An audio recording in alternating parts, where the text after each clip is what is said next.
Welcome to the Accounting Success Podcast. Ian Wellham is a chartered accountant helping other CPA firms maximize their profit potential and become the most relevant advisor to clients. To learn how you can add value, introduce new revenue streams, and move into high-value advisory services, simply go to www.haydenrock.com. On the podcast, Ian brings together successful accountants and industry thought leaders to share with you how they serve business owners and how you can too. And now, here's your host, Ian Wellham. Hello and welcome to the Accounting Success Podcast. Today we're going to do something completely different. The first thing is, if you'll notice from my voice that this is not Ian Wellham talking to you, but it's Paul Partridge instead. Ian is out on the road today, so I thought I'd sit in. And it's interesting because today's podcast actually will have nothing to do with your CPA firm per se, but it will have everything to do with your productivity and your sanity, actually. We're going to talk about time management and productivity, about getting things done without having to work 80 hours a week. And there's perhaps no better person more qualified to talk about this than my guest today. Craig Ballantyne is the editor of Early to Rise and author of The Perfect Day Formula. For those of you who may not be familiar with it, Early to Rise is the online personal development newsletter that wakes you up every day by giving you inspiration and practical advice on how to accomplish your goals. His daily essays reach over 150,000 readers and teach busy executives how to build their wealth, improve their health, and become the best version of themselves. Craig is also a strength and conditioning coach and the creator of Turbulence Training. He has been a contributing author to Men's Health magazine for over 15 years. And if that's not enough, he also coaches entrepreneurs all over the world. Since 2008, his business clients have sold over $175 million worth of health, fitness, and nutrition products. Craig has achieved his dream of running a thriving business while traveling the globe, visiting over 35 countries. There's no doubt we could talk to Craig about a lot of things from business to exercise science.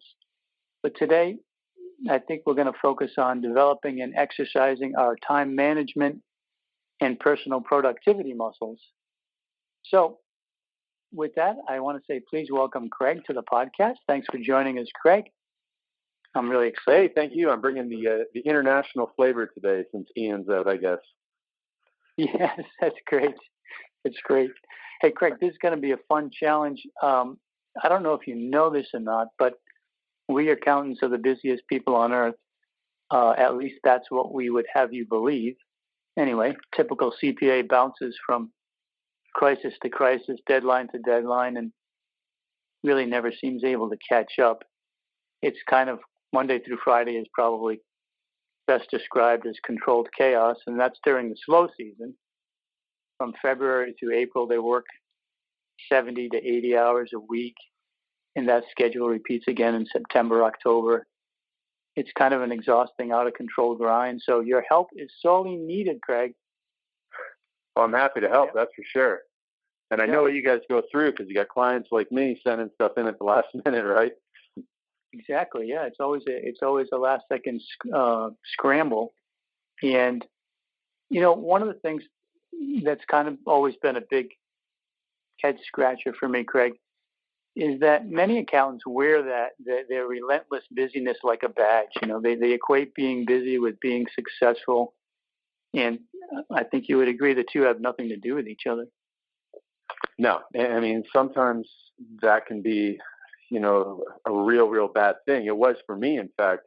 Years ago, I was so busy that I actually drove myself to the hospital a couple times, like literally and physically. You know, I was 30 years old. I was working so much, burning the candle at both ends, you know, going out late at night because I was a young man in the big city of Toronto. And the next thing you know, I had the symptoms of a heart attack for 6 weeks straight. And I went to the emergency room twice and said, I think I'm having a heart attack. And it was then that fortunately I was able to overcome that quite quickly.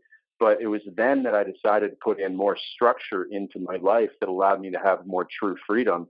And, that's what I want to talk about today and help everyone listening to overcome that overwhelm and anxiety in their life. Yeah, that's fantastic. That's a pretty dramatic demonstration your body was giving you that things were out of control. How did you get back that work-life balance that put things back to normal? Yeah, it's a great question. And I actually used what I call the 5 pillars of success in transformation in order to overcome the anxiety. And these 5 pillars can help our listeners change anything in their life, from their health to their wealth to their relationships. And these 5 pillars go like this. You need to have better planning and preparation than ever before. So for me, I needed to better plan and prepare my days. I needed to make sure that I was eliminating my temptations that would cause me problems, such as alcohol and excess caffeine. And then the second pillar is professional accountability. And that means you need to hire a coach or a mentor of some kind, because they're going to give you expert advice and hold you accountable. And for me, that was hiring a yoga instructor and a meditation instructor and Qigong instructors, and learning how to, believe it or not, breathe properly, which most of us don't do. Most of us breathe from our upper chest, and that makes anxiety worse. We need to breathe through our belly and slow down, big deep breath in and a slow breath out, and that reduces the stress. And so I had to learn that. So I was, paying these coaches to help me with that.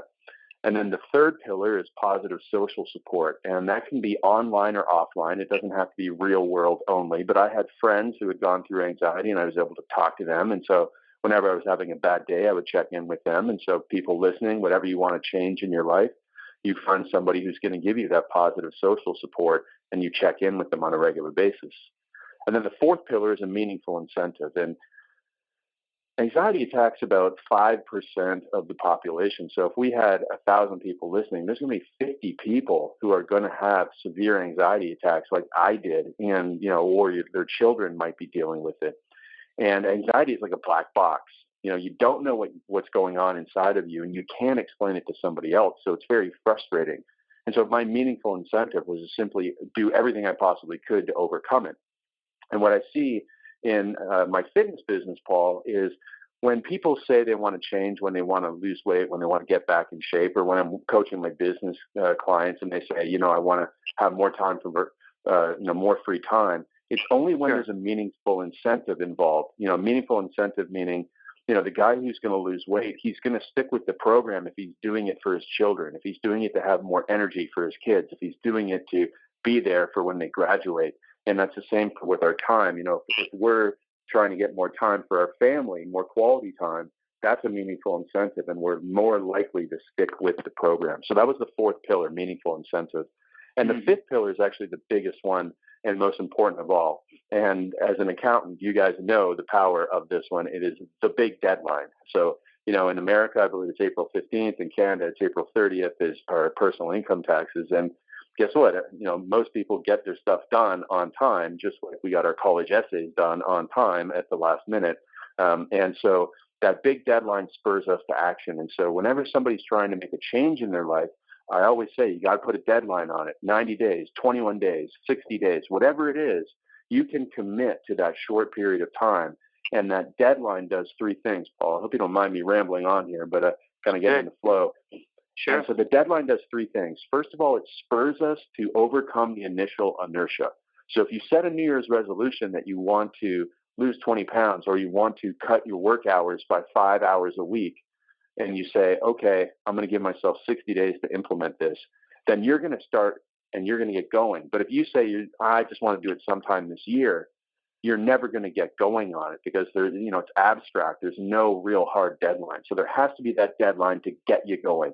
And then halfway through, after you're like, oh man, this is kind of a tough haul here. I'm eating the same thing and doing the same workouts all the time. It's getting kind of boring. Well, no, you're halfway through. Now you see the light at the end of the tunnel. That's the second bonus of the deadline, that you see an end point and you say, listen, I've gone this far. I'm going to keep going. And then the third part of the deadline is what we experience as that deadline gets really, really close, is that all of a sudden we take massive action. And so we actually, just like when we're running a marathon, You might hit the wall at mile 20, as they say. I've never run one, but when you're getting to mile 25, all of a sudden you start running a little bit faster, because that finish line is right there, and you can really, really accelerate your results in that final little bit of your deadline. So those 5 pillars, to summarize, are better planning and preparation than ever before. So, notice how I didn't just say planning and preparation, but I said better planning and preparation than ever before. Right. Professional accountability. So you're getting a mentor who has been there and done that, somebody who's achieved the results that you want to achieve, and they share your same morals and ethics with you. Third is positive social support. These are your cheerleaders in life. They're not necessarily going to give you expert advice, but they're going to pick you up when you're feeling down. Fourth is that meaningful incentive, and that comes from your heart and your mind. And fifth is the big deadline. And when you have all 5 of those in place, you can achieve exactly what you want in life. Doesn't matter if it's health related, wealth related, family related, spiritually related, whatever it is, you can achieve it by putting those in place. Sure. I love the framework, Craig. It's very powerful. To make it a little more practical day-to-day stuff, I think that many working people, not just accountants really, have this feeling that today that their life is out of control, that they're working harder than ever, but every day seems to end with stuff left on the to-do list. They never seem to kind of catch up. So it leads me to 2 questions. The first is, how do you feel about to-do lists? Are they good things or bad things? They're good things, but there's something missing from most people's, there's 2 things missing from most people's to-do lists. First, and you and I were talking before the call about this gentleman named Dan Kennedy, who's in the marketing world. And Dan Kennedy taught me a really great lesson a couple of years ago, which was most people have a schedule and a to-do list and a start time for everything. But what's missing is an end time for things. So, if you have a phone call with a client, you say, okay, I'm going to get on the phone with you at 9 o'clock. And maybe you don't have anything else scheduled till 11. And the next thing you know, it's 10:15, and you only should have been on the phone with somebody for 20 minutes, but it's been 75 minutes. So you have an end time. And as an experienced accountant, you're going to know how long you need with somebody, and you're going to know if they're the type of person who's going to ramble on. You know your clients, and somebody's going to be short or quick or whatever. And so you get the expectations in advance of, hey, we're going to get on the call at 10 o'clock. But, tomorrow's a really busy day and I have to be done at 10:20. And I really appreciate everybody sticking to this and being prepared for the meeting. And, obviously you would say it a little bit nicer than what I just said there. But if you set those expectations, then you really can script out your day and schedule it. And your time is not eaten away by people, just like we know that it can be. And then the second thing, Paul, and it's a really great question that you asked. The second thing is having a not to-do list to go along with your to-do list. So most people, they have all of these things on their to-do list, but there's a lot of things in life that we shouldn't be doing that can really suck away at our time, can suck away at our energies, and can really actually bring our whole world tumbling down. In fact, if you take a look at the analogy of an investor can do the right thing 90% of the time, but one bad decision, one stupid decision when they go outside their regular investing rules, they can go bankrupt. And so it's very similar to, an extreme example is an alcoholic. A recovering alcoholic, that is, they can, say the Serenity Prayer 6 days a week, drink water 6 days a week, go to their meetings 6 days a week. But if on the 7th day, one of their friends texts them and says, hey, meet me at the pub, and they go, they're going to be on a bender for 3 days, and they've ruined all that hard work over the 6 days by making one mistake. So 6 great days of good stuff and then one mistake. And so we all need to look inside and be honest with ourselves and say, hey, listen, what's that biggest obstacle in my way? What's that biggest time suck? Is it, internet surfing? Is it, fantasy football? Is it this? Is it that? Is it 4 glasses of wine at night that leaves me groggy the next day? What is my biggest problem? And then I like to use this analogy or this imagery of building a fence around yourself. So you need to protect yourself from that thing that is really cutting into your time. And so that might be, okay, I'm going to set up a personal rule that, I only have one glass of wine during the week, or, maybe I don't drink Monday through Thursday, and on Friday and Saturday I'll have some wine, but not Monday through Thursday because I need to be sharp and focused when I wake up. And you start doing those things, you keep wine out of your house and away you go. So those are the things, Paul, that we can just, add into our day to day, like you said, really practical, really helpful tips that can protect our time, our time. And one last thing I want to leave people with is most people understand this, but they don't implement it. They don't see the urgency of it until I say it this way. In that every email that you read, maybe every newsletter you're on, every time you check, ESPN.com or something, and I say that because that's, my bad habit, or was back in the day. But every time you do that, every minute you spend in those time-wasting activities robs your children of time with you. And so if you look at it that way, and people listening that have, young children or maybe, time with their parents, their aging parents, or, even time in hobbies and health, every minute you spend wasting your time during the day robs you of time in stuff that you really want to do. And if you take that mindset and look at it that way, that gives you the urgency to put in place these things that will protect your time. Yep, good stuff. Because I love the idea of setting the end time. And I also love the idea of a not-to-do list and reframing. Reframing from the negative side is a good way to get motivation. The other I'm sure that you as an accountant, you guys have plenty of not-to-do lists for clients. You can't do that with claiming expenses. So it's what I teach this to personal trainers. I mean, personal trainers are giving advice all day long. Don't eat this, don't do that, don't do that. And then they come to me and say, I'm so busy, I don't know how to manage my time. And I say, well, listen, you just have to put yourself in your client's shoes now. And all that stuff you tell them, you have to understand that you have to use different versions of it. But essentially, you're now in client mode, and you have to build your own rules, and you have to follow the advice. So that's the analogy there. Sure. And when we to follow up on this sort of thought pattern, lots of us, we start each day, we have these great intentions, and we have our to-do list that I mentioned, and then we spend the bulk of the day juggling plates, putting out fires, kind of going from crisis to crisis. And it's kind of, the day started out with such promise, and at the end of the day we go, gosh, I didn't get to do what I really thought that I was going to do today. How do we get that control back? That is a great question. And so one of the rules that I teach people to have in their life, and I'm a big fan of setting up rules for your life. And I know people are like, oh, I don't want more rules in my life. As an accountant, you already have plenty of them.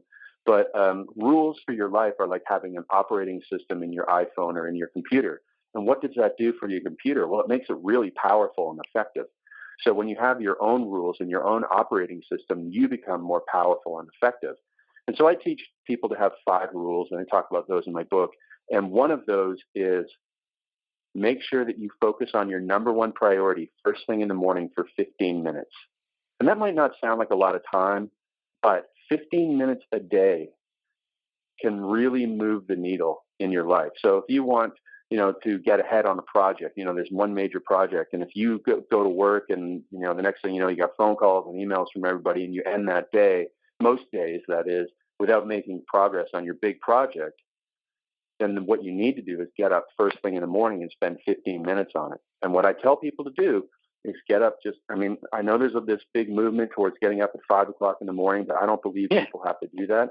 I don't think that's right for most people. But if you can just get up 15 minutes before everybody else, go down to your kitchen table with pen and paper and look at your number one priority in life, whether it is health related, whether it's wealth related, whether it's family related, and sit there and think about it for 15 minutes.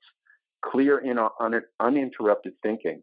That is, and do that 6 days a week. That's 72 hours in a year of clear thinking. And most people don't get that if they try and do that at work, because we go to work and we get phone calls, we get emails, we get people, our colleagues, our subordinates coming in saying, hey, we need this, there's this deadline, there's this emergency.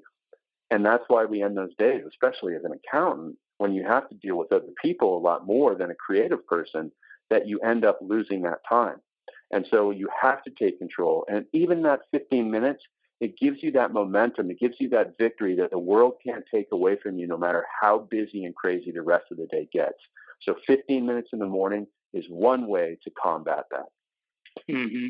So, to focus on your number one most important thing, the very, very first thing when nobody's bothering you. Now, I know that you're a big believer in the morning and things that can happen in the morning. And you mentioned some people, get up early. I believe you get up pretty early in the morning because it's the quiet time of the day when you can get a lot done. Can you maybe riff on that a little bit about, why you like the morning and how it helps shape the day for you?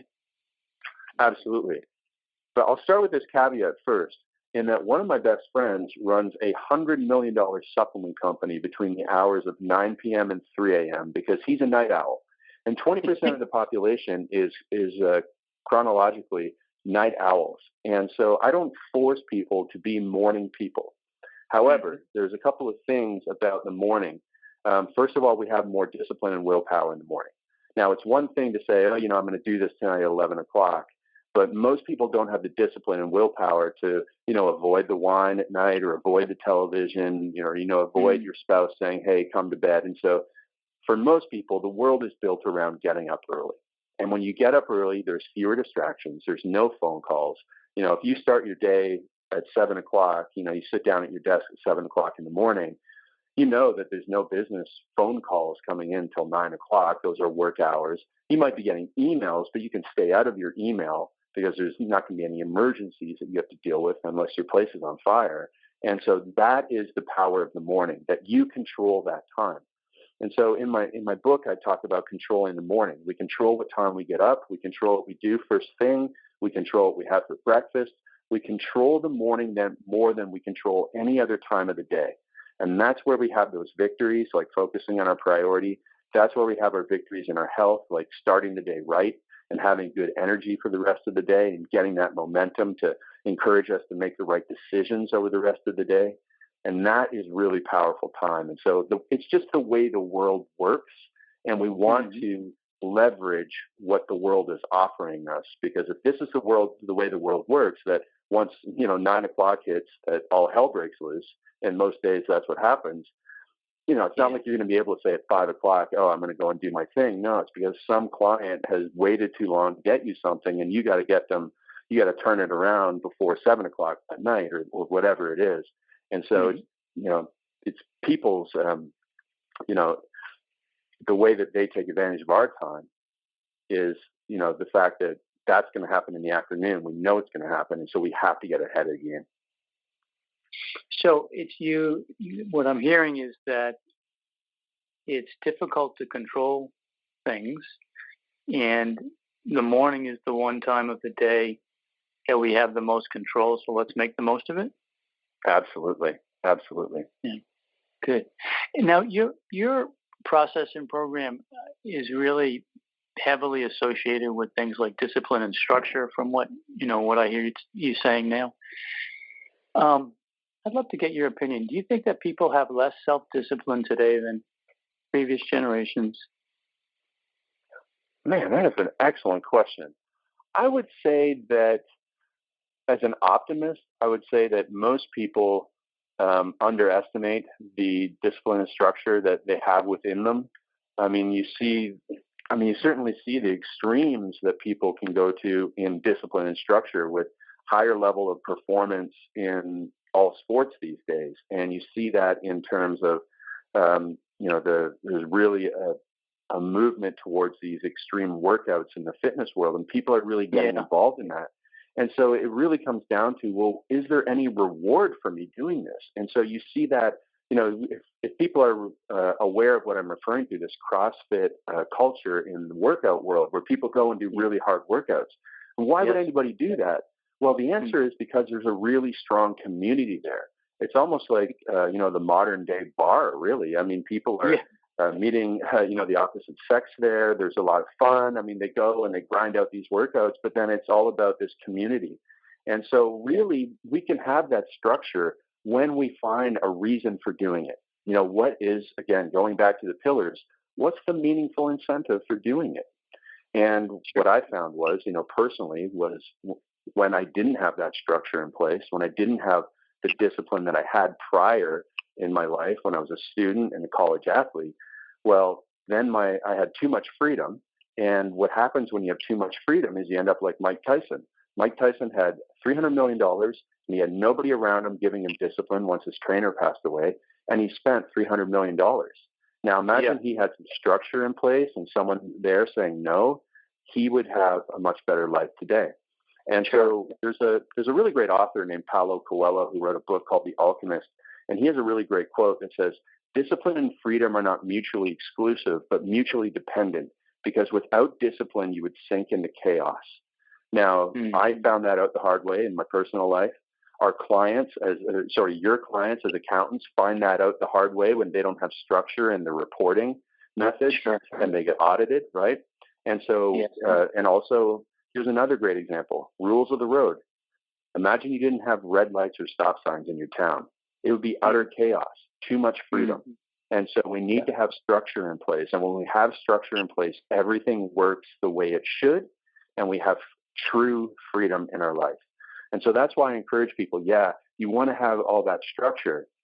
But again, the bottom line here, the reason why we're having that structure is so that we have freedom. We have structure in our days so that we get more done. We want to get more done. We want to make more money, but we still want to be home on time for dinner. And when we do have that structure, it means we waste less time. We can serve more clients, and we can still get out at 5:30, get home on time, take our kids to practice, have dinner with the family at 7 o'clock, 6:30, whenever it is. Make all the recitals and not miss out on those things that matter. And that's what it's about. Structure equals freedom. Sure. Good stuff. Hey, let's talk for a minute about the biggest time suck ever invented, Craig, also known as email. I know people who the first thing they do when they wake up is check email. The first thing they do when they get to the office is check email. Then they keep their email open all day during the day while they're working, and they stop whatever they're doing whenever an email comes in. And it's almost like an addiction. And have we become email addicts?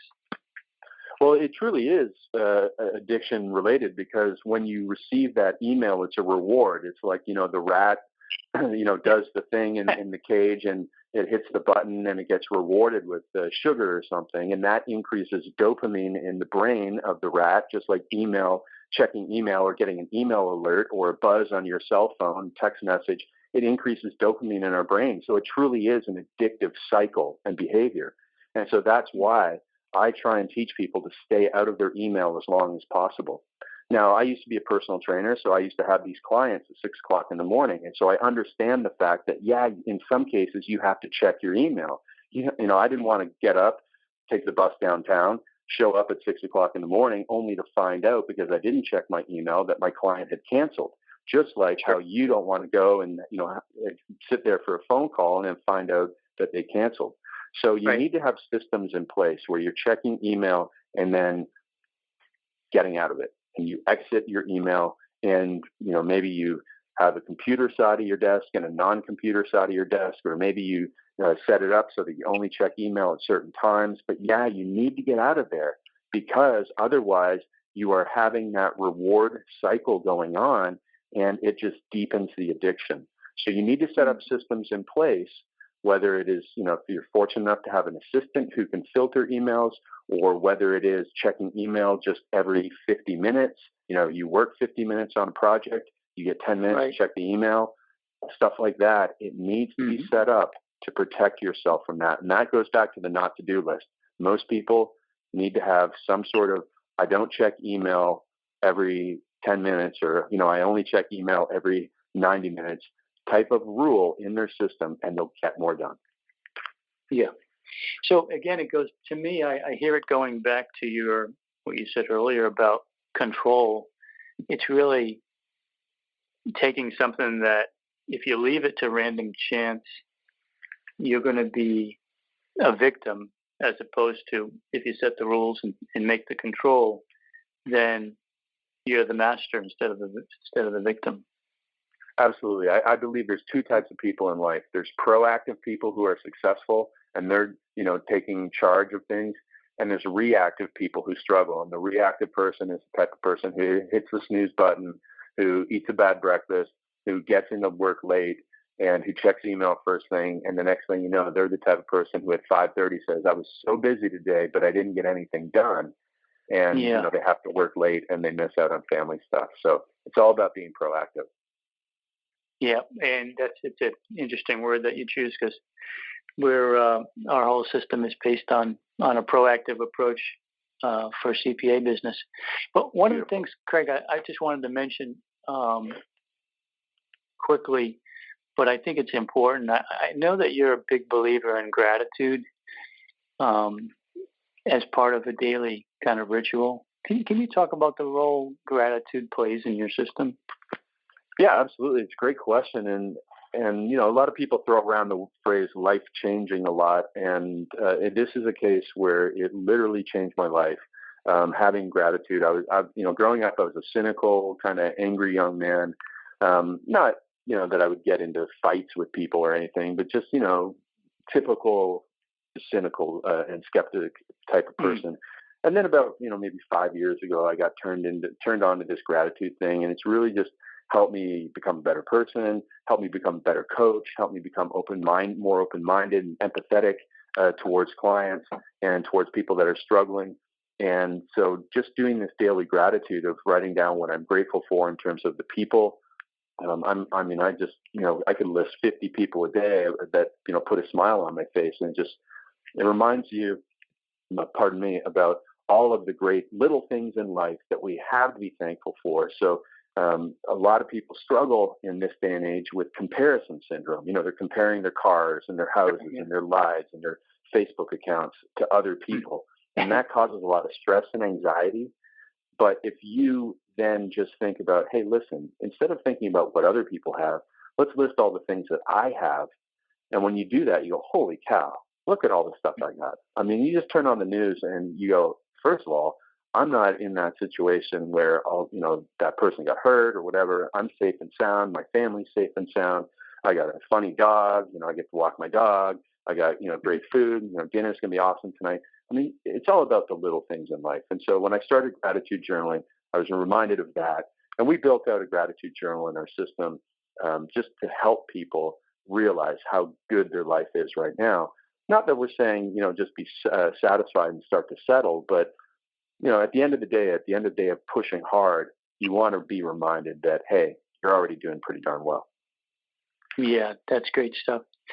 The last thing I wanted to cover, Craig, at Hayden Rock, we're very big on systems. In fact, our whole business is a system. It's a blueprint that helps CPAs maximize business potential by following a roadmap that's reliable and repeatable and scalable. And it strikes me from reading the Perfect Day Formula that this is a system. Can you explain or expand on why having a system is so important? Yeah, it is. I mean, it's something that I learned when I was as a personal trainer. You want to have a system for the workouts, because what you're doing is you're making sure that you're getting results, and you save your time, you save your stress, you save energy when you have those systems in place, because the systems then allow you to do things automatically, make the right actions automatic, and rely less on your willpower and discipline to make the right decisions. So when you have the rules for your life about, I go to bed every night at 10 o'clock, Monday through Thursday. That way you just, if somebody says, hey, do you want to stay up really late tonight? And you're like, no, I'm not going to go into that bar, do that thing, because I go to bed at 10 o'clock so that I can go into work and dominate my day, because that's my system. And I don't have to think about it. I don't have to use willpower. It's just a system that's built in. And it just makes everything so much easier. And I'm sure everybody listening has heard about how McDonald's is built on systems, and that's why they can have teenagers running the show and serve 1 billion hamburgers. It's because they have the systems in place. And when it doesn't matter if you're a salesperson, doesn't matter if you're an accountant, doesn't matter if you're a personal trainer, systems make success so much easier. Great, great. Craig, sad to say that we're running low on time. Anything else that you want to mention that we didn't get to cover today? I just want to say, in kind of covering the gratitude stuff, is that at the end of the day, our life is about people and experiences, not about money and stuff. Even though you guys operate about money all day long, you see the unhappy rich clients. You see the people that have tried to cut corners and they're paying the price, whether through audits or whether they're in worse trouble than that. And you know it's not worth it. It's not worth it to sacrifice your life one way or the other, because at the end of the day, what really matters is going home and spending time with your family or spending time with friends. And that's what we need to remember. And so when we get focused on that, when that's our foundation, then we can actually go and do much better work because we know what matters. Good, great stuff. I appreciate that. I appreciate that thought and that sentiment. It's really, really great stuff. I just want to mention, I don't think I did at the beginning, that I personally have read and gone through the Perfect Day Formula, and I'm a very big supporter of it. I recommend it to any CPA or accountant out there.